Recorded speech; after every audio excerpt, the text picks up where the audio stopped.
Coach, when you look at film of the other team's special teams, do you see them using the same tendencies from week to week, or do you see a lot of changes? No, I think this is an innovative league, and I think guys switch things up by week, and they game plan just like we do, and that's just part of the challenge. And during the week, or excuse me, during the game, you have to make adjustments just like as you would in offense and defense. It seems like we've seen a lot of improvement from the kickers in terms of both kickoffs and then PAT and field goal. Seems like it's coming around a little bit. Yeah, I think it's a confidence thing. I think those two guys are still, as you can see, in a heavy competition, and they're both stepping up, and they like the challenge, and they just have to keep improving every week, just like everybody does every day here in this building. Wells kicked, I think, the last two into the end zone. Was that technique, how he hit the ball, that type of thing? I think it's above the neck, just believing in himself and doing it. Okay. That's really what I think it is. You've had the two Dillons, and they've both got an opportunity to play tight end some this year. Kind of what are you seeing from them? I think great development. I mean, those are two young players that are executing at a high level. The two Tylers are taking care of the two Dylans. So our process during the week, on a daily basis, whether it's red zone or how to watch goal line short yardage or how to understand coverages, those guys do it really well as a group with great leadership from the two Tylers helping the two Dylans. Does that get a little confusing in the room a little? No, because 50% of the time I'm going to be right. The fake punt, whose call is that? The Wizard, Coach Collins. Yeah, he made that call. Yeah, that's him. He's dissected it, and we do everything as a group here. But he's the guy that makes that call in situational football, right? He's the head coach, and he trusted our kids. We had a great week of practice. Those guys had executed that all week long, and we knew it was there, and we took advantage of it. Is that something you'd run at Temple at all before? We have all those plays. Yeah, if you go back, we have a few of those things up our sleeve and a few more. So it's going to be an exciting time ahead. What did you see? Like, I guess when they were in punt state, they were. Yeah, how the corner was playing this, how the corner was playing the gunner, and we knew that we have a kid that can throw the ball and locate the ball at a high level. I mean, he can do both, right? He's got a great foot and a great arm, right? So take advantage of it. And we have a pretty fast gunner, Nate Cottrell. And I imagine successfully pulling that off also helps just the punt team in general going forward, because now you have that on tape and they have to think about that every time, and maybe helps Nate or whoever's covering. Absolutely. It's going to help from the gunner perspective and in the overall protection, right? Because now they have to be cautious if they want to come after us, to know that we have enough in our arsenal to go after them. How have the Gunners been performing? I think really well. They've been down the field, and we need to make a few more plays in space, and I think those things are coming. Can you speak a little bit just to the work that Nate's done on special teams for you? Oh, I just think his energy, his passion, his electricity. Every time, even if the ball gets kicked in the end zone, he's flying down. I mean, he's just 100% of the time. That's the kind of person he is. Have you seen Tyler Davis kind of develop? And he's had a little bit of a frustrating role probably for him in some ways, just because the passing offense has kind of been developing slowly as the season goes. You would never know that. I mean, all he cares about is winning. Right? I mean, if you'd have seen the look on his face in that game, the tears in his eyes, and how happy he was to win a game, knowing how hard it is to win a game against a really good opponent on the road. And then our saying in our meeting room is always, hey, you got to be ready to play 5 quarters because you love to play. And I think you saw the energy of our team. When we went to overtime, we were ready to take that game. And I think that's a tribute to how hard the kids have worked and how hard the coaches have worked, and just doing everything every day as hard as you can. How much does it help in terms of having a guy like him to help with? You guys have had some protection issues and also in run blocking as well, just to have someone like that. Well, I think Tyler is a guy that knows scheme, right? He's a bright kid, and he can fix problems, and he can communicate at a high level. So all those things add in. But I think our line played really, really well last game, and they're growing and developing, and then our quarterback is growing and developing. So it's a work in progress, and you guys see the work every day. So you guys have an insider trade, right? And you guys kind of know how hard these kids are working. The outside world is result-based. We're not just result-based, right? We're basing our results on, is my kid getting better every day? And I think globally we are, and I think at the end of the day, if we keep doing what we're doing, we're going to have a lot of success here.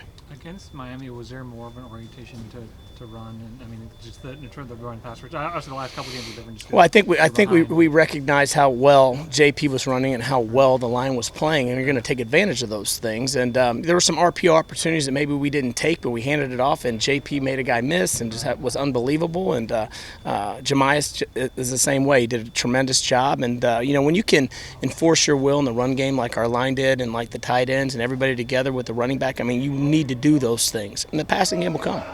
Do you think it helps just in terms of now you've won a game in league play. You guys are starting to show some real progression on offense.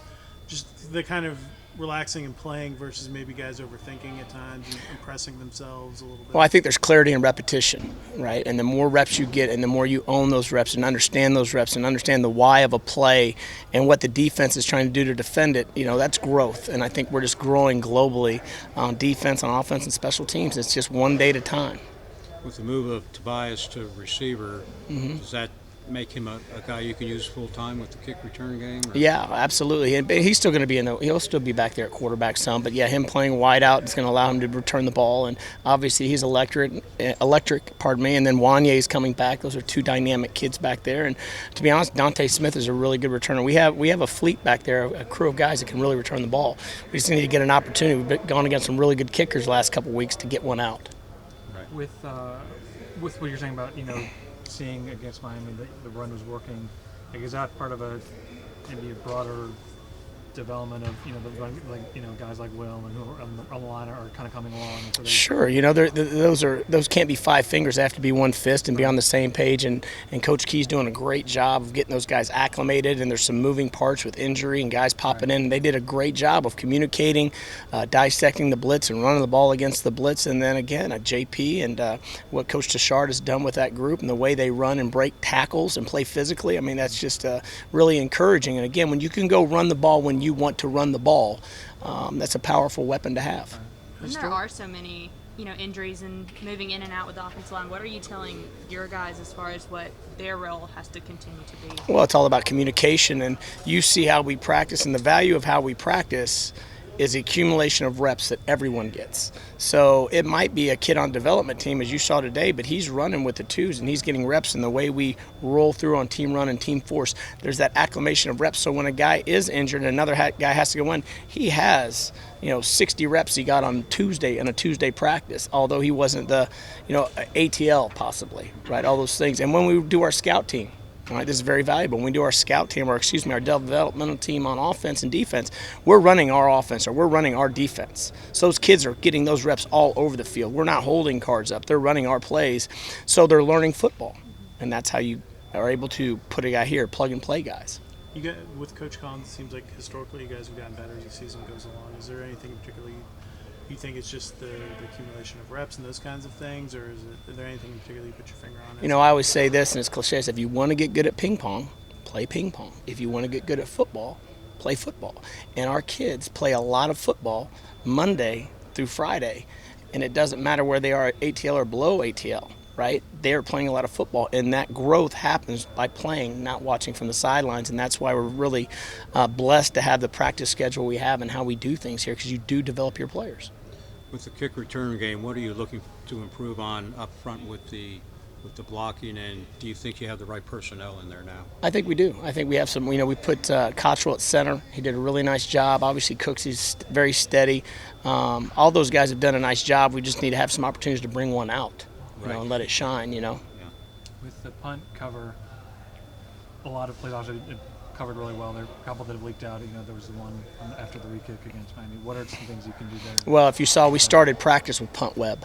So if you watch, we did the cycle through of punt web. So we got eight fast reps. Everybody got 8 reps, and those are 4 teams going, so that's 32 reps of punt web. We need to improve. We had some breakdowns on that. There's no question. We lost shoulder leverage, but we'll improve, and we made those adjustments, and we'll be really good at that.